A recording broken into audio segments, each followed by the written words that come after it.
इसका वर्णन किया है। तो एक फिलॉसफर हुआ बड़ा संत मास्टर एकॉर्ड के नाम से जर्मनी में, उसने कहा है ये परमात्मा की भक्ति एक अजीब फिलॉसफी है, man becoming God, God becoming man, कि आदमी परमात्मा बन जाता है और परमात्मा आदमी बनकर इस संसार में हमारे विचार बीच में फिरता है, हम उसे जान भी नहीं सकते।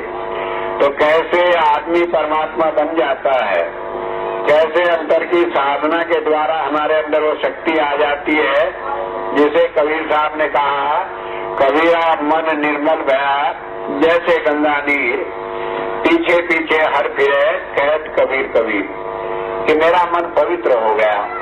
कैसे पवित्र हो गया कि अंतर साधना के द्वारा मन की मैल उतर गई और उसके बाद परमात्मा मेरे पीछे पीछे फिरता है कि कहो कबीर बताओ तुम्हारी कोई इच्छा है।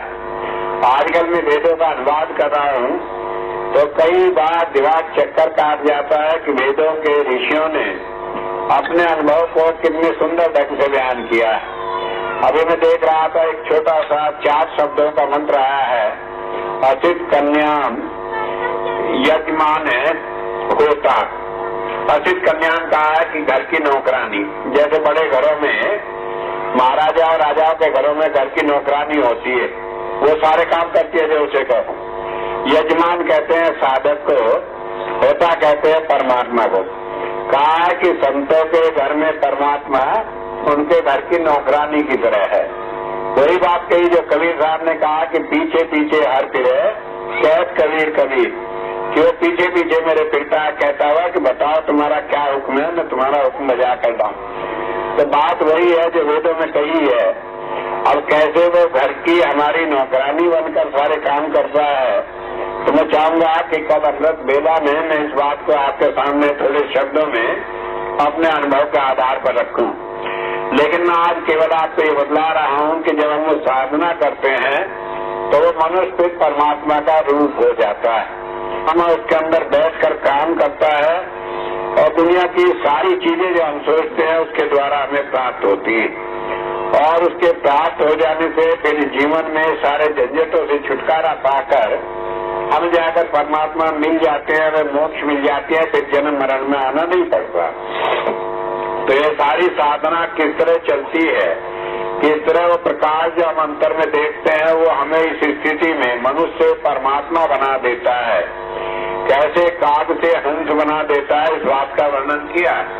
आता है जन्म साखी में वर्णन कि गुरु नानक देव जी महाराज की दया से, उनके दर्शन से कागा हंस बन गए। तो हम लोग समझते नहीं कि वो होता क्या है। काग होता है, कौवा होता है, उसकी आदत होती है कि कई कितनी चीजें हों वो जाकर गंदगी पर बैठता है। अगर मिठाई रखी हो और गंदगी पड़ी हो तो मिठाई को छोड़ देगा, गंदगी पर जाकर बैठेगा। और हंस की आदत होती है कि अगर दूध और पानी मिला दें, जिसे आज तक कोई वैज्ञानिक अलग नहीं कर पाया, लेकिन जब हंस उसके ऊपर जाता है तो उसमें जो दूध पी लेता है, पानी छोड़ देता है। तो वो हमें क्या करता है कि जो हम गंदगी के पुतले हैं, आज सारी बुराइयों का घर बने पड़े हैं। जहाँ 2 भाई मिलकर बैठ जाएं, कभी आप विचारिए, हमेशा तीसरे की बुराई करते हैं, कभी किसी की अच्छाई नहीं देखते। तो ये हमारी काग की प्रवृत्ति है। और जब हम संतों की शरण में जाते हैं तो वो हमें हंस बना देते हैं कि हम दूसरों की बुराइयां न देखें, उनकी अच्छाइयां देखें। बुराई भराई हर एक के अंदर भरी पड़ी है, लेकिन अगर हम किसी की बुराई देखते हैं तो वो बुराई हम में आती चली जाती है। As you think so you become, जैसा हम सोचेंगे, जैसा हम देखेंगे, वैसे ही बनते चले जाएंगे। अगर हम उनकी भलाई देखते हैं तो वो भलाई हम में आ जाती है, हम अच्छे बनते चले जाते हैं। तो संतों के पास जाने से हम हंस रूप हो जाते हैं। और इस मंत्र में जो कि बताया कि संत का साधक का रूप, कि वो हंस का हो जाता है। वो क्या साधन है, किस तरह वो हंस का हो जाता है, क्या चीज साधना में हमें मिलती है, ये आज इस मंत्र का विषय है। तो मैं संक्षेप में आपके सामने रख रहा हूँ। से कहा सत्वा भरिश है, गविश है, द्वंद्व सत। तो कहा कि वो अंतर में जो ज्योति हमें प्राप्त होती है, तो उसे कहा सत्वा। सत्वा कहते हैं वो परमात्मा का रूप है।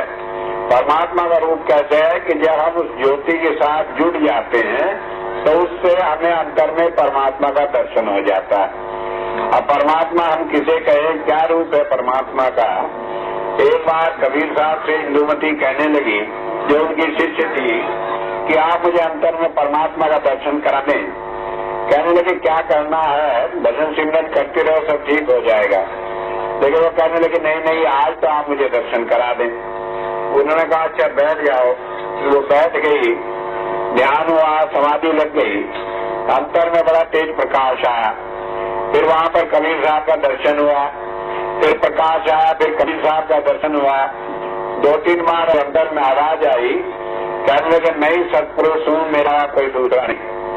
उसके बाद जब इंदुमती ने ध्यान छोड़ा तो कबीर साहब से कहने लगी कि जब आप ही परमात्मा थे तो आपने मुझे पहले क्यों नहीं बता दिया, बेकार में झंझट में पड़ी रही। कहने लगे मैं बता तो देता, लेकिन तुम्हें विश्वास न होता जब तक अपना अंतर का अनुभव न। तो इस प्रकाश के द्वारा जो हम देखते हैं वो परमात्मा जो संसार में किसी भी मानव तन के अंदर आकर प्रकट हुआ, उसका दर्शन कराकर हमें विश्वास करा देता। और कैसे विश्वास करा देता है, वो ऐसे नहीं विश्वास करा देता कि किसी को अंतर में कृपाल सिंह जी महाराज का दर्शन हो गया या किसी को मेरा ही दर्शन हो गया तो मान लो कि यही परमात्मा है। बल्कि हमारी जहाँ तक जितनी भी शंकाएं होते हैं उन सबको मिटाकर हमें विश्वास दिला देता है। मुझे याद है एक घटना, एक बार हुजूर संत कृपाल सिंह जी महाराज के पास एक सेवादार रहा करता, वो जाति का भल्ला था, तो वो रोजाना जाता, सरदार था और उसे अपनी मान्यताएं थी। जाकर हुजूर के पास नाम लिया, साधना करता। लेकिन एक दिन मन में ख्याल आया कि लोगों के अंतर में गुरु नानक देव जी महाराज के दर्शन होते हैं, गुरु रामदास जी महाराज के दर्शन होते हैं, गुरु अर्जुन देव जी महाराज के दर्शन होते हैं, लेकिन मेरी जाति का एक गुरु हुआ, उसके किसी को दर्शन नहीं होते, क्योंकि दूसरी पातशाही जो थी वो बंदा जाति से थी। अब जब उसके मन में ये शंका हुई, कहने लगे कि क्या मेरी जाति का जो गुरु था उसकी मान्यता नहीं, या वो पूर्ण नहीं था जो लोगों को उनके दर्शन नहीं होते। अपने घर में ये बात सोची मन में, उसके बाद चला गया महाराज जी के पास, जाकर वहां सेवा में बैठा। कहने लगे भाई भजन पर बैठ जाओ, वो भी बैठ गए। बैठ जाने के बाद जब उठाया तो पूछा लोगों से क्या क्या लोगों का अनुभव हुआ, तो उससे पूछा। कहने लगे महाराज जी मुझे अनुभव तो हुआ, एक स्वरूप आया, लेकिन मैंने आज तक उसे देखा नहीं, कोई नया स्वरूप था। न तो गुरु नानक देव जी महाराज का था, न वो गुरु रामदास जी महाराज का था। कहने लगे किसका था, कि मुझे तो खबर नहीं किसका था। कहने लगे तुम्हें खबर है जरूर किसका था। कहने लगे नहीं मुझे तो मालूम नहीं।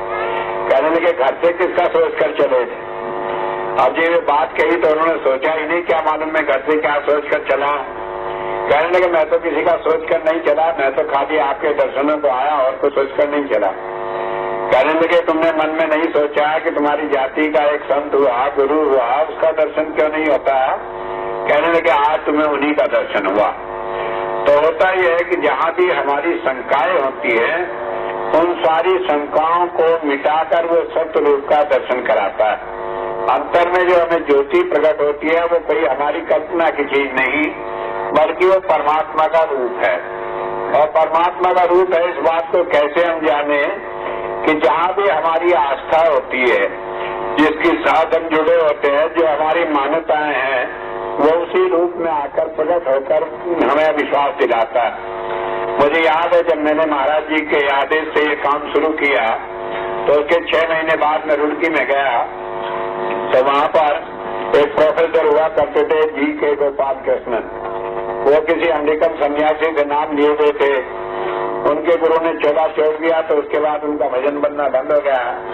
5-6 साल तक बड़े परेशान रहे। जब भजन पर बैठते दिल घबराता, पसीने आते और वो समझते हार्ट अटैक का उन्हें दौरा पड़ता है।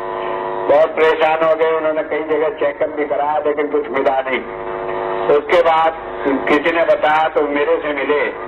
वो कहने लगे मैं भजन पर तो बैठूंगा नहीं, मुझे तो हार्ट अटैक हो जाता है, इसलिए आप मुझे कोई और तरीका बता दें। मैंने कहा नहीं तुम्हें कुछ नहीं होगा, बैठो।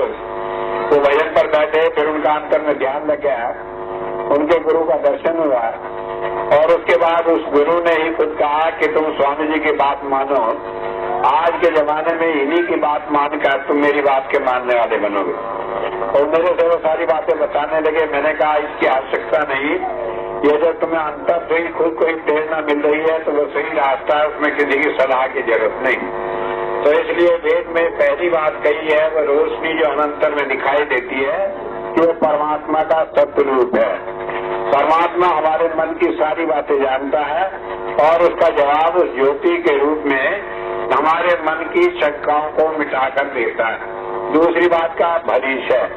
भरीश कहते हैं वो हमारा भरण पोषण करने वाला है। हमारे मन के अंदर हजारों इच्छाएं हैं, 1-1.5 लाखों तमन्ना, उसको और ज्यादा हविष कि दिन रात बढ़ती हुई इच्छाएं ये हमें संसार में डूबे डालती है। लेकिन वो प्रकाश हमें इन इच्छाओं से निकाल लेता है। कैसे निकाल लेता है? तृप्ति प्रदान करके। जिन चीजों की हमें इच्छा है, सारी चीजों को वो हमें अंतर का आनंद प्रदान करके इनसे हमारे मन को हटा देता है। मैंने कई बार एक उदाहरण देकर समझाया कि जैसे एक बच्चा होता है, वो मिट्टी खाता है, आप उसे मिट्टी छीने रोने लगता है। आप उसे मिठाई देते हैं, वो उसे चख ले तो फिर मिट्टी फेंक देता है। ठीक इसी तरह हमें हमारे अंतर में हमारी सारी इच्छाओं को पूरा करके वो हमारी तृप्ति कर देता है। फिर हमारा मन इन संसार की चीजों में फंसता नहीं। ये संसार की चीजें हमें ये मालूम करने लगती है। गणेश है, गणेश से कहते हैं कि वो ऐसा पेय पदार्थ है कि जिससे हमारे अंतर में जो भी पहले अनेक जन्मों की बीमारियां लग गई हैं उन्हें भी छुड़ा देता है। कई चीजें ऐसी होती हैं, आपने कोई चीज खा ली तो वो पेट में है। जब पेट में कोई चीज होती है तो आप उल्टी करते तो वो निकल जाती है, लेकिन उसके बाद वो चली जाती है हमारे शरीर में, खून में, तो फिर उसका निकलना बड़ा मुश्किल हो जाता है। उसके लिए दूसरी तरह की औषधि की जरूरत पड़ती है।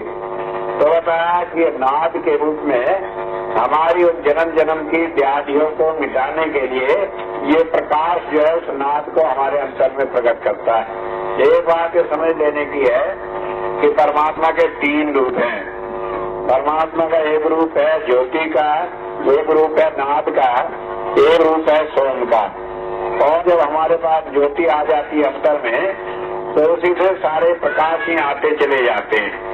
पहले प्रकाश आया, फिर नाद आया, फिर सोम आया और संत प्रकट होता है। फिर हमारा विश्वास उसी रास्ते पर बढ़ता चला जाता है। तब मेरे से एक भाई मिले तो कहने लगे जी प्रकाश का रास्ता तो मेरा बड़ा अच्छा है। और उन्होंने जो अपने अनुभव बताया उससे मालूम पड़ा कि वो ठीक रास्ते पर चल रहे हैं। कहने लगे मुझे नाद नहीं आता, आवाज सुनाई नहीं देती। तो मैंने उन्हें बताया कि इसके बाद ये प्रकाश अपने आप नाद के साथ जोड़ देता है। तो इसमें कहा गणेश है कि ये जो प्रकाश है ये हमें नाद के साथ जोड़कर हमारी जन्मों जन्मों की जितनी कलुषिमा है, जितना हमारी गंदगी है, उस आत्मा की गंदगी को निकालने वाला है। और आगे कहा है कि ईश है तुरंत सत उसत स्वसयात, कहा कि ईश है कि हमारी आत्मा के लिए भोजन है। जैसे कि मैंने बताया था कि अब परमात्मा को खाएं, परमात्मा प्रकट हुआ प्रकाश रूप में तो भी हमारी आत्मा का भोजन है। और कहा कि तुरंत सत ये वेगवती है। हमारे मन के अंदर कोई ख्याल पैदा हो तुरंत ही वो उसे जान लेता है, कोई चीज उससे छिपी हुई नहीं रहती। मैं एक बार न्यूयॉर्क में था तो एक आश्रम में गया, आनंद आश्रम में। वहां पर मैंने कई आदमियों को दीक्षा दी, करीब 54 आदमियों को। तो वहाँ आश्रम की जो मैनेजिंग डायरेक्टर थी वो औरत थी एक आयरलैंड की, बड़ी चतुर औरत थी, काली की उपासक थी। जब उसे भजन पर बिठाया तो थोड़ी देर बाद वो बड़े जोर से चिल्लाई। मैंने कहा तुम क्यों चिल्ला रही हो? तो मैंने कहा कि जाप करो तो ठीक हो जाएगा। तो थोड़ी देर बाद जब भजन पे उठा तो मैंने कहा तुम क्यों चिल्लाई? कहने लगे मैं तो नहीं चिल्लाई। मैंने कहा तुम्हें कुछ दिखाई दिया अंतर में? कहने लगे नहीं मुझे तो कुछ दिखाई नहीं दिया।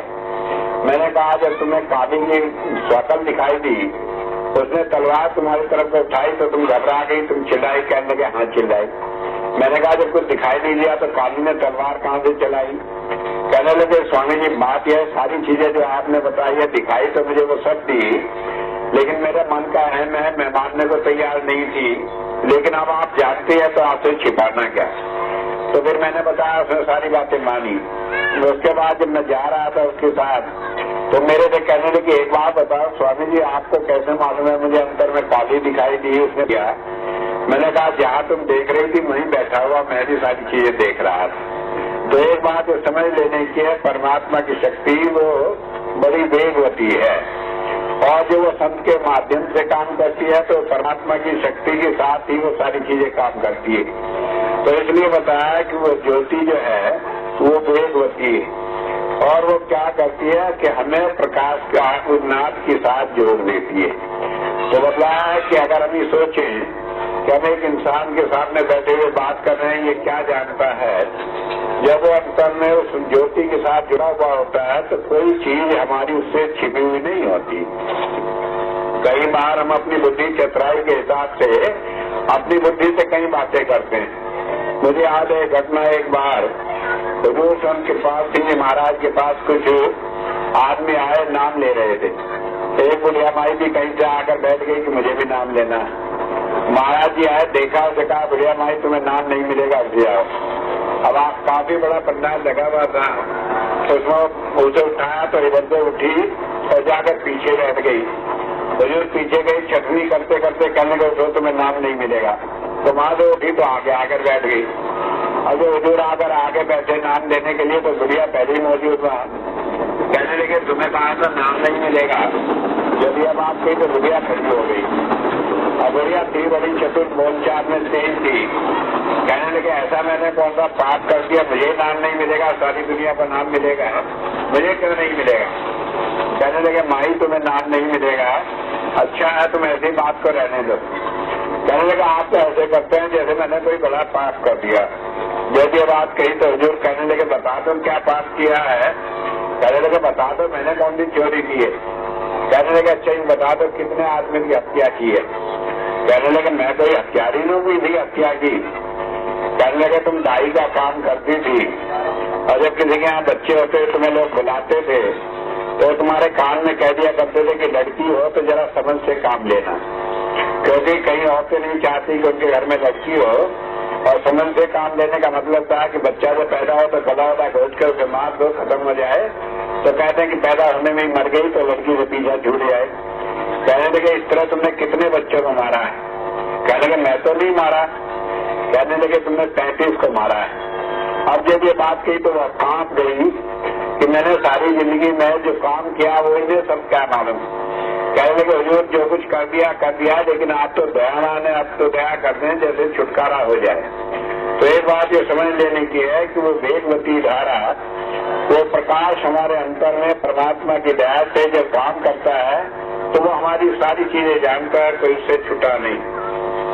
और आगे बताया है द्रव कि वो गति में है, और कहा द्रव है तो वो हमारे को गति में बना देता है। जब हमारी आत्मा उसके साथ जुड़ जाती है तो आत्मा की सारी मैल को काट देता है, और हमारे अंदर ये ताकत आ जाती है कि हम सारी बातों को जानने वाले बन जाते हैं। जरूर कहा करते थे कि संत के सामने जब कोई आदमी आता है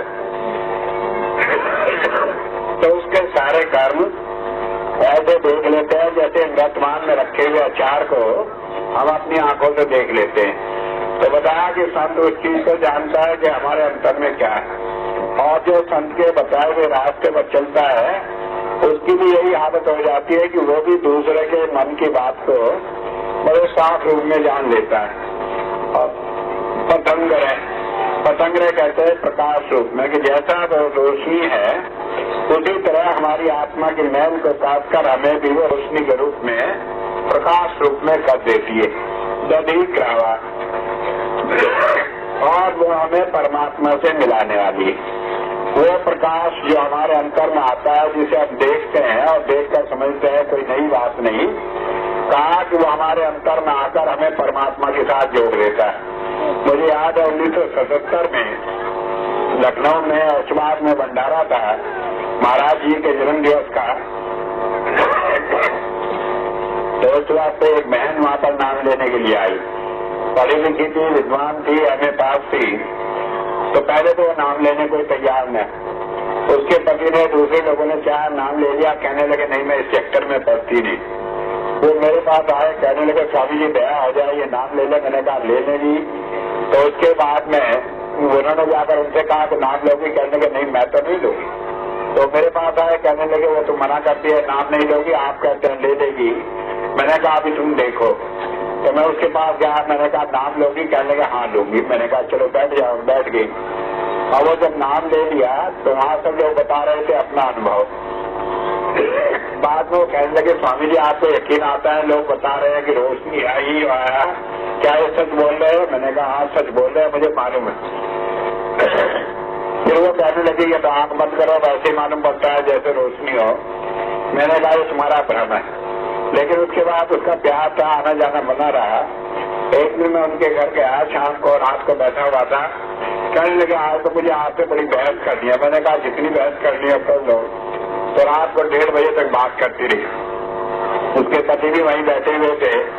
आखिर में कहने लगी अगर ये बात सच है तो मुझे सब कृपाल सिंह जी महाराज के दर्शन हो जाए, और तब मैं समझ लूँ ये बात सही है। मैंने कहा फिर उसके लिए आज भजन पर बैठना। कहने लगे भजन पर तो मेरे से बैठा नहीं जाता। मैंने कहा अच्छा तुम 10 मिनट के लिए बैठ लेना। कहने लगे अच्छा। और सुबह ही आई उठकर, उसके पति भी थे, मैं भी बैठा था ड्राइंग रूम में। तो वो हमसे कहने लगी ये स्वामी जी तो बड़े खराब हैं। उन्होंने कहा क्यों, क्या बात हुई? कहने लगे रात मैंने कह दिया था उनके दर्शन हो, तो रात मुझे उन्हीं के दर्शन कराकर मेरा मुंह बंद कर दिया, मैं बैठने की भी नहीं रही उनसे। मैंने कहा तो फिर क्या बात हुई? कहने लगे दर्शन ही नहीं हुए, बल्कि संत कृपाल सिंह जी महाराज ने मेरी कई बातों का जो नहीं जाते कब से मेरे मन के अंदर थी उन सारी चीजों का जवाब भी दिया। तो एक बात समझ लेने की है, मैंने बताया कि अंतर का प्रकाश हमें धीरे धीरे उस स्थिति पर लाकर खड़ा कर देता है कि जहाँ हमारा विश्वास टूटा हुआ है उसे बना देता है, और उसके बाद हम उसी के द्वारा परमात्मा की प्राप्ति करने वाले हो जाते। फिर हमारे अंदर में आ रहा है वो परमात्मा के मिलन का साइन। तो इस मंत्र का ऋषि जो है तो दिख रहा है कि क्या चीज हमें परमात्मा से मिलाने वाली है। तो एक मंत्र में उन्होंने बताया कि वो प्रकाश हमें मिलाने वाला है, दूसरे में बताया कि वो नाद मिलाने वाला है, तीसरे में बताया कि वो सोम मिलाने वाला है, और आगे बताया कि वो सत्य जो है वो जब हमें मिल जाता है तो उसी के द्वारा परमात्मा की प्राप्ति होती है। तो एक बात समझ ले कि चाहे वो प्रकाश हो, चाहे नाद हो, चाहे सोम हो, वो हमें संत की दया से मिलता है। अगर हम सोचे कि अपनी साधना में हम अपने आप कोई चीज प्राप्त कर लेंगे तो ये संभव नहीं, क्योंकि संत जब दया करते तो एक बार कहते बैठ जाओ तो अंतर में कुछ भी दिखाई दे। अगर उसकी दया ना हो, हम सारी जिंदगी बैठते रहे तो हमें कुछ भी नहीं बनता, अधिक खाली के खाली हो जाते हैं। मुझे याद है एक बार हुजूर ने किसी बच्चे को बिठाया, कहने लगे देखो तुम्हारे अंतर में क्या दिखाई देता है, और उसके बाद उसने जो वर्णन किया तो सुनने वाले चकित रह गए। कई बार मैं देखता था हुजूर की दया हो जाती थी, कई लोग लगातार उस नाद को सुनते रहते थे। एक बार मैं जब अमेरिका में गया न्यूयॉर्क में, तो वहाँ पर डॉक्टर मिश्रा थे, वो कहने लगे कि आप कहते हैं धुन सुनाई देती है, यह तो पागल आदमियों की निशानी है, ये उनके कान में आवाज होने लगती है तो दिमाग का पागलपन है। और बाई चांस बाबा सावन सिंह जी महाराज से नाम लिए थे। मैं कहने लगे तुम्हें शर्म नहीं आती इस बात को कहते हुए? मैंने कहा उनके बहुत सारे शिष्य बैठे थे, उन्हीं के सामने कहा, मैं कहा औरों की बात छोड़ दो, तुम बतलाओ अगर ये तुम्हें वो धुन आती और पागलपन हो तो तुम्हारी धुन बंद कर दी जाए, और अगर न आती हो तो खोल दी जाए। जब ये बात कही तो मेरा मुंह देखने लगे। फिर मैं उन्हें एक तरफ ले गया, बात की, मैंने कहा कि तुम इस तरह की बातें रखते हो। कहने लगे बात क्या करूं, मुझे कभी आई नहीं तो मैं समझता हूँ ये पागलपन है, अपने शिष्यों को क्या समझाओ। 600 रुपया मुझे लेना था तो इसलिए यही कहना पड़ता है कि ये सब पागलपन है, इसके चक्कर में न पड़ो।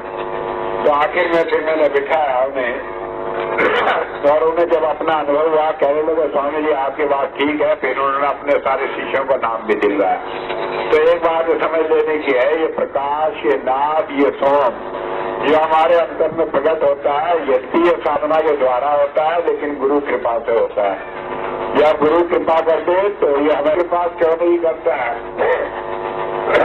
क्योंकि मान लीजिए हम कहें कि ये हमें गुरु कृपा से मिलता है, और कोई कहे हमने तो कहा था हमें नहीं मिला, तो इसका मतलब उस पर गुरु की कृपा नहीं हुई।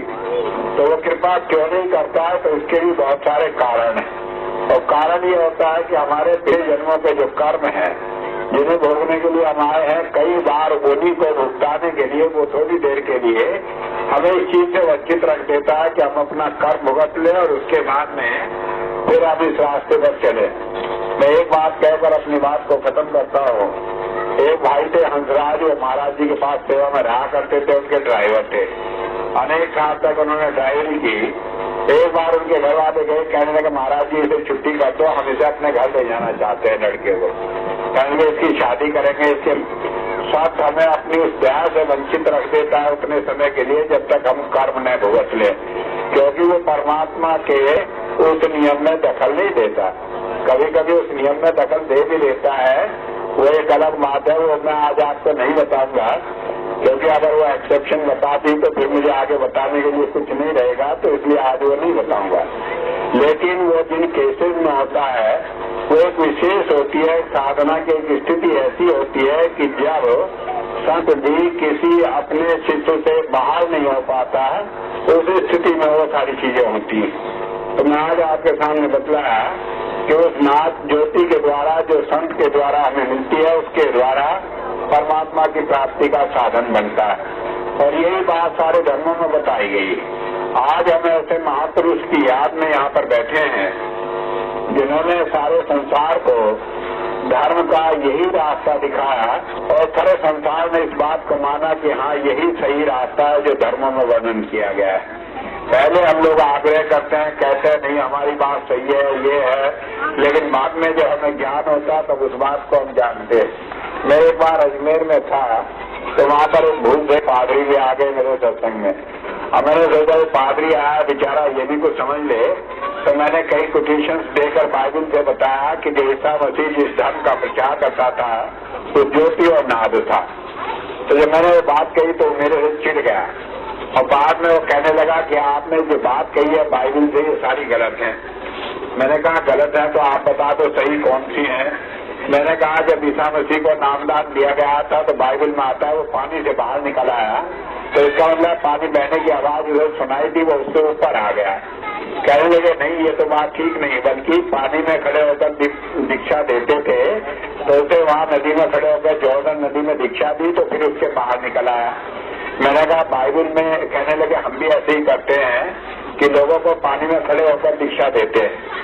मैंने कहा बाइबल में लिखा है कि अब तो मैं इससे दे रहा हूँ दीक्षा, जो मेरे बाद आएगा वो आग से दीक्षा देगा। तो मैंने कहा आग में भी किसी को खड़ा करके तुमने दीक्षा दी कि नहीं दी, तो वो चुप हो गया, आगे कोई जवाब मिला नहीं। शाम को मैं उसके घर गया, उसने मुझे इन्वाइट किया, जाकर वहाँ पैर पकड़ लिया कि स्वामी जी मैं तो हद की वजह से आपसे बहस कर रहा था, सच्चाई वही है जो आपने कही।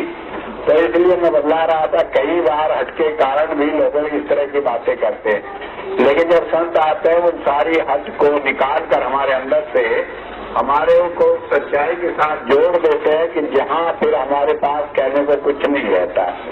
तो ऐसे महापुरुष की याद में हम बैठे हैं जिसने सारे संसार को वो सही रास्ता दिखाया जो सारे धर्मों का सार है। तो इसी बात कहकर ही मैं आपके सामने आज की बात अपनी खत्म करता हूँ कि वेदों में जो दिया गया है वही बात सारे धर्म ग्रंथों में है। और मैं वेद से केवल इसलिए कोट कर रहा हूँ कि वो दुनिया के शुरू में बने, बाकी और सारे धर्मों में बातें हैं तो ये मालूम पड़ सके कि धर्म कोई अलग नहीं। तो इस तरह से संत कृपाल सिंह जी महाराज ने दुनिया को कोई नया धर्म नहीं सिखाया, नई चीज नहीं कही, बल्कि वही जो कि हमारे 10 गुरुओं ने कही, जो हमारे ऋषि मुनियों ने कही, जो मुसलमानों के यहाँ उनके नबियों ने कही और जो जीसस क्राइस्ट ने कही, जो संदेश उसने दिया उसी को उन्होंने कहा। तो इस बात को कहकर मैं आज अपनी बात समाप्त करता हूँ। और today I am sorry that I can not explain anything for you, I will explain after, but because it is too late, so I will take the chance next time, then I explain you also what I am saying. But if I am saying that this is the same message that God has manifested in the form of light, sound and word, and this message has been given from the time of creation of the world till today. And it is the same message, it is not different whether it is given by Jesus Christ or it is given by Hazrat Muhammad or by Sikh Guru. Only the need is that we are doing practical of it so that we can have experience of it. And when we are with some master, then he guides us practically. We have not the gist of today's lecture, but in the afternoon I will try to give more time in detail so that I can to go down and you can know how this message has been given at the time of creation and it is continuing with the same tradition, with the tradition of master. तो इस तरह से संतों का जो रास्ता है वो कोई नया